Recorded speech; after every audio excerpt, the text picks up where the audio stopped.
संगीत। भगवान बुद्ध ने कहा है कि अगर जिंदगी में सुख और शांति चाहिए तो भविष्य और भूत का को सोचना बंद कर दें। मनुष्य को वर्तमान में जीने का प्रयास करना चाहिए। जो इंसान अतीत की बातें और भविष्य में उलझा रहता है वह हमेशा परेशान ही रहता है। भगवान बुद्ध के मुताबिक मनुष्य को अपने मन पर विजय प्राप्त करना जरूरी होता है। आत्मसम्मान के चरम रूपों में अभ्यास करने के दौरान ही बुद्ध ने संयम के मध्य मार्ग की खोज की।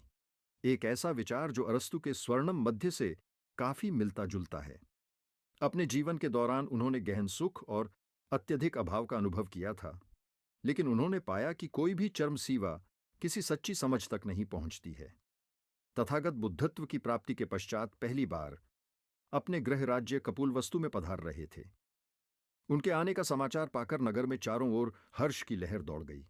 नगर में प्रवेश करते ही सर्वत्र उनकी जय जयकार सुनाई पड़ने लगी। महाराज सुदन को जैसे ही गौतम बुद्ध के आने का समाचार मिला और पता चला कि उनका पुत्र भिक्षु होकर अपने ही राज्य में भिक्षा पात्र हाथ में लिए भ्रमण कर रहा है, तो उनका हृदय हाहाकार कर उठा। वे व्याकुल हो उठे। वे स्वयं गौतम के सम्मुख पहुंचे और बोले, पुत्र, हम प्रतापी क्षत्रिय वंशज हैं। हमारे वंश में किसी ने इस प्रकार भिक्षा नहीं मांगी। तुम मेरे साथ राजभवन चलो। तथागत बोले, महाराज, आप सत्यवंशी योद्धा हैं। आपका जन्म उसी वंश में हुआ है, परंतु मेरा जन्म बुद्ध वंश में हुआ है। यही मेरी वंश परंपरा है। फिर भी पिता होने के कारण मेरा कुछ तो तुम पर अधिकार है। पुत्र, क्या मेरी इतनी इच्छा भी पूरी नहीं करोगे कि तुम अपने शिष्यों सहित राजभवन में चलकर भोजन करो? शुद्धोधन ने अश्रु बहाते हुए कहा। राजा के आग्रह पर तथागत सभी भिक्षु के साथ राजमहल में पधारे। सभी को प्रेम से भोजन कराने के उपरांत राजा ने तथागत से पूछा, पुत्र, तुमने तो संन्यास ले लिया, परंतु हमारे बुढ़ापे का सहारा अब कौन बनेगा?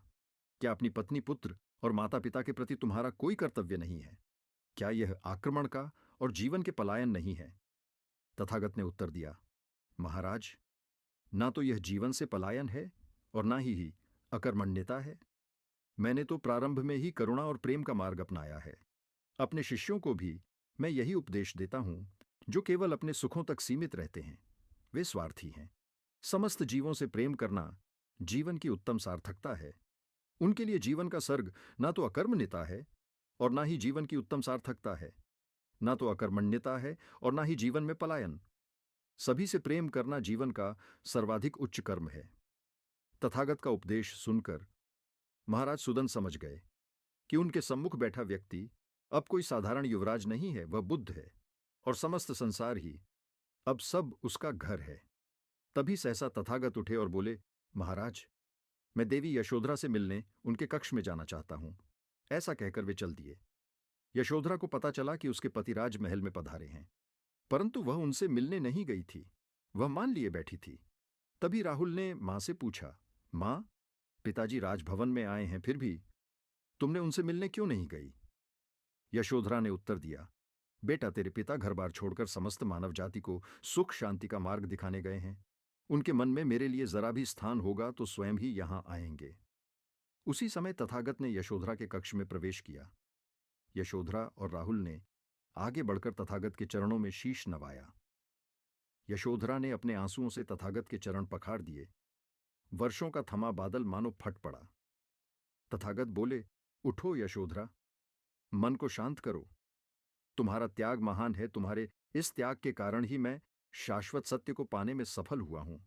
इस त्याग के कारण ही तुम महान हो। उठो, तुम भिक्षा नहीं दोगी।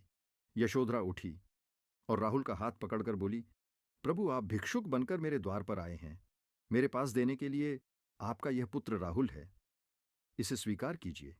तथागत बोले, मैं कृतज्ञ हुआ यशोदे, तुम्हारी यह भिक्षा मुझे स्वीकार है।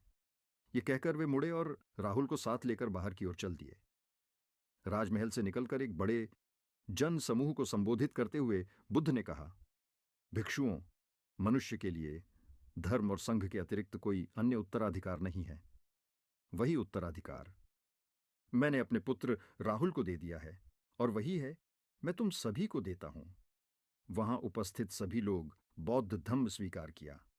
भगवान बुद्ध ने उन्हें उपदेश दिया। सभी ने गौतम बुद्ध की जय जयकार की।